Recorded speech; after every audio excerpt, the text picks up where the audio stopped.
కోకిల కోకిల వచ్చేసా, నీ భావన వచ్చేసా. చిచి, కోకిల కుకు అనాల గాని చిచి అనకూడదు. నువ్వంటేనే నాకు అసహ్యం. నీ మొహం నాకు చూపించుకో. గ్రుడ్డిన గుట చేత కొంతకాలం వేలెపుడమి పాండురాజు, ఇప్పుడు కొడుకు లేదు గోదొడంగిరి.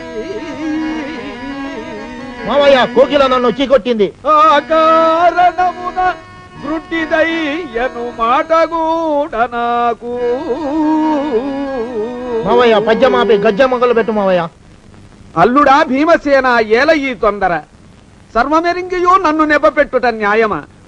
గత 6 ఏండ్లుగా అమ్మాయి నీవు తనకు నచ్చలేదనియే వాక్రుచ్చుచున్నది. నిన్ను గనినప్పుడెల్లా శాగునింతమును వల్లించుచునే ఉన్నది. వాస్తు మారిన దాని మనస్సు మారునేమో అని ఇప్పటికి 6 గృహములను మార్చి తిని ఇది 7వ గృహము.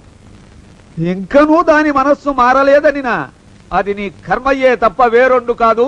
పొమ్మావలకు ఇంకా గృహములను మార్చు శక్తి నాకు లేదు. పొమ్ము. ఇప్పుడు నన్ను ఏం చేయమంటావు? నా కుమార్తెను నేను దండించియో దూషించియో శాసించియో నీతో పరిణయమను గొప్పింపజాల. నీవే ఎటులైన దాని మనస్సును నీ వైపు మరల్చుకున్న పక్షమున మీ కళ్యాణమును జరిపించగలవాడను. మరి 2 దినముల్లో దుగ్గిరాలలో నాటక ప్రదర్శన గలదు. నీవు నా సాధన కడ్డుపడక పొమ్మావలకు. ఒరే కురుకుల కాంతార దవారలాభిధేయ రాధేయ. డజన్ ఎంతయ్యా?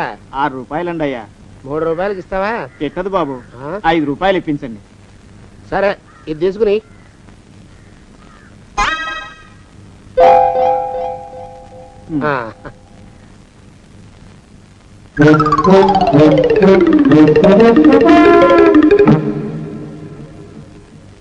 బాబు, మా అయ్యగారు నీ దగ్గర డజన్ అరటిపళ్ళు కొన్నారు కదా? అవునండి అయ్యా.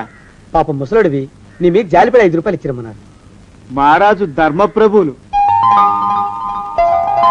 ఎంత మంచివారు. ఈయనే నా మొగుడు. ఏదో నాటకం ఆడి మా బావ పీడ వదిలించుకోవాలి.